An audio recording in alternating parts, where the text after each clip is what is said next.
नमस्कार, मैं हूं मयंक जोशी और आप देख रहे हैं आईपा।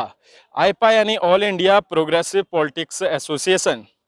आईपा एक ऐसा मंच है जो प्रगतिशील राजनीति की बात करता है, साथ ही सामाजिक और विकास के मुद्दे भी उठाता है।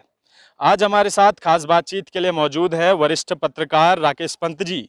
आइए उनसे कुछ बात करते हैं। राकेश जी, आईपा में आपका स्वागत है। जी, धन्यवाद बहुत-बहुत।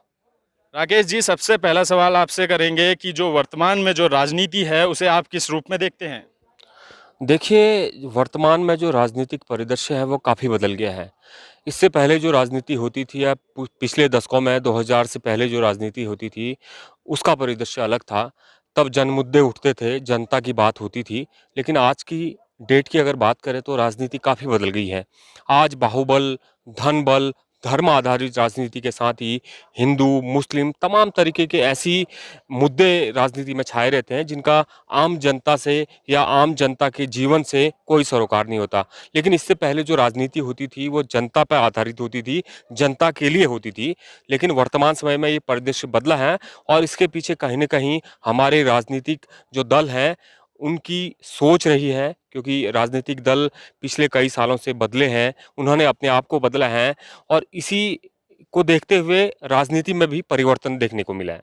राकेश जी, जो धर्म आधारित राजनीति है उससे किस प्रकार से आप बदलाव देखते हैं? क्या इससे सुधार हुआ है या बदलाव आया है? जी देखिए, धर्म आधारित जो राजनीति है, असल में उसे अगर राजनीतिकरण कहा जाए तो ज़्यादा सही होगा, क्योंकि ये राजनीति नहीं है। धर्म किसी का व्यक्तिगत मुद्दा हो सकता है, ये राजनीति का विषय नहीं है।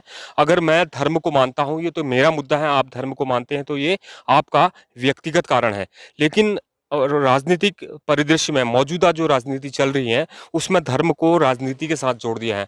ये बहुत बड़ा ये हमारे लिए बहुत ड्रॉबैक भी कहा जा सकता है इसको, और ये भी कहा जा सकता है कि धर्म आधारित राजनीति हमको कहीं न कहीं आगे ले जाने की बजाय पीछे ले जा रही है, क्योंकि हमें धर्म के आधार पर हम किसी चीज़ का विश्लेषण नहीं कर सकते हैं, धर्म के आधार पर हम किसी चीज़ का विकास नहीं कर सकते हैं, धर्म के आधार पर हम किसी चीज़ को आगे नहीं ले जा सकते हैं। तो कहीं न कहीं लगता है कि जो धर्म की राजनीति है, वो राजनीतिकरण ज़्यादा है, राजनीति कम है, क्योंकि धर्म किसी का व्यक्तिगत विषय हो सकता है, राजनीति का विषय नहीं हो सकता है। राकेश जी, जिस प्रकार से अगर प्रगतिशील राजनीति की हम बात करते हैं तो प्रगतिशील राजनीति में किस प्रकार से यहाँ पे बदलाव होना चाहिए वर्तमान में?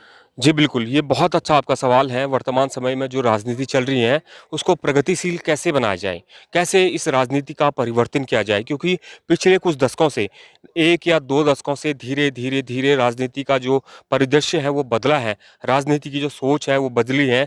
राजनीति की जो परिभाषा है, वो बदली है।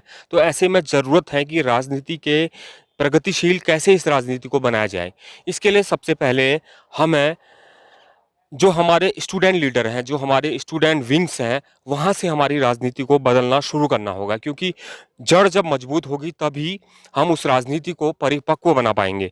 और यही कारण है कि आज की राजनीति में जो लोग हैं, जो राजनीतिज्ञ हैं और जो राजनीति कर रहे हैं, वो उतने मजबूत या परिपक्व अपने विचारों को लेकर नहीं होते हैं। आप देख सकते हैं कैसे लगातार लोग दल-बदल करते हैं, धन बल के लिए, बाहुबल के लिए, अपने व्यक्तिगत स्वार्थ के लिए एक पार्टी से दूसरी पार्टी में जाते हैं। तो कहीं न कहीं इसको बदलने की ज़रूरत है, और इसको बदलने के लिए हमारे युवाओं की सोच को बदलना होगा, युवाओं को बदलना होगा, और जो स्टूडेंट विंग है, जो राजनीति में जाना चाहते हैं, जिनकी राजनीति में इच्छा है, उनको पढ़ना लिखना होगा, राजनीति को समझना होगा, हमारे देश की जनता को समझना होगा, यहाँ के मुद्दों को समझना होगा, और उसी के आधार पर तय करना होगा कि इस राजनीति को कैसे आगे ले जाना है और कहाँ जाके इसका रूप बदलना है।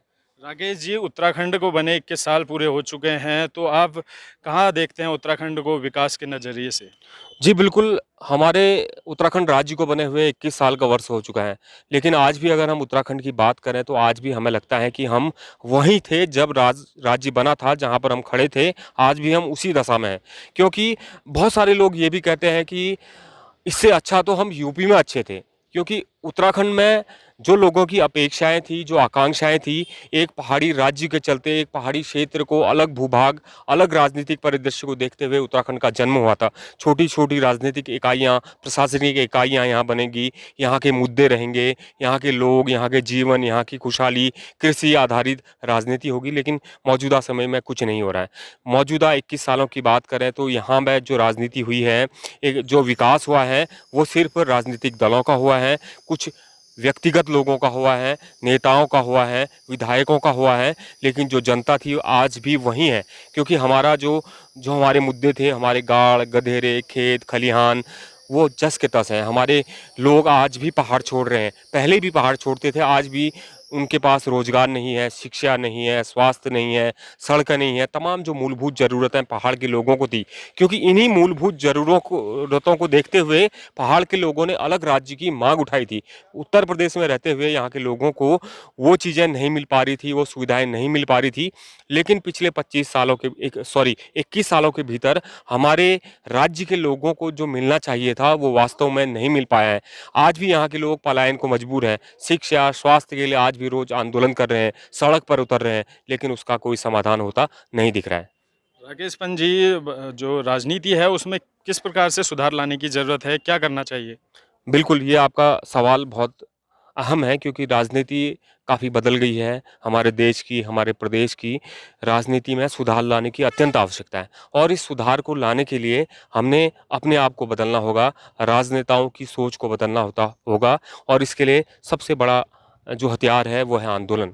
जब इस देश में, इस राज्य में आंदोलन शुरू होंगे, लोगों के जनहित के मुद्दे सामने आएंगे, तो राजनीति का परिवर्तन होगा, और ये परिवर्तन होता हुआ दिख भी रहा है। क्योंकि धीरे धीरे जो राजनीतिक जिस परिदृश्य में हमको आज लाकर खड़ा कर दिया है पूरे देश और पूरे राज्य में, वो धीरे धीरे कहीं ना कहीं वो परिदृश्य बदल रहा है, और लोग समझ रहे हैं कि ये हमारे लिए हितकर नहीं है। तो इसको कैसे बदला जाए, इसके लिए जो हमारे पॉलिटिकल पार्टियां हैं, प्रगतिशील पार्टियां हैं, प्रगतिशील लोग हैं, उनको आगे आना होगा, उनको अपने विचार आगे रखने होंगे, और इसी के जरिए इस राजनीति को बदला जा सकता है। राकेश जी, आईपा ने जो ये मुहिम चलाई है राजनीति को प्रगतिशील बनाने की, इसे आप किस रूप में देखते हैं? बहुत अच्छी मुहिम मैं कहूँगा आईपा की, क्योंकि आज तक इस देश में, इस राज्य में ऐसी मुहिम नहीं चलाई है किसी ने भी। प्रगतिशील होना हमारे लिए बहुत हितकर है, हमारी राजनीति के लिए बहुत हितकर है, हमारे प्रदेश के लिए, हमारे देश के लिए बहुत हितकर है। और आईपा ने जो ये मुहिम चलाई है, इसके लिए मैं आईपा को बहुत साधुवाद देना चाहूँगा, बहुत धन्यवाद कहूँगा, क्योंकि ये मुहिम आगे चलकर कहीं न कहीं लोगों में परिवर्तन लाएगी, और लोग इसको देखेंगे तो उनके अंदर राजनीति को लेकर एक नई जिज्ञासा उत्पन्न होगी।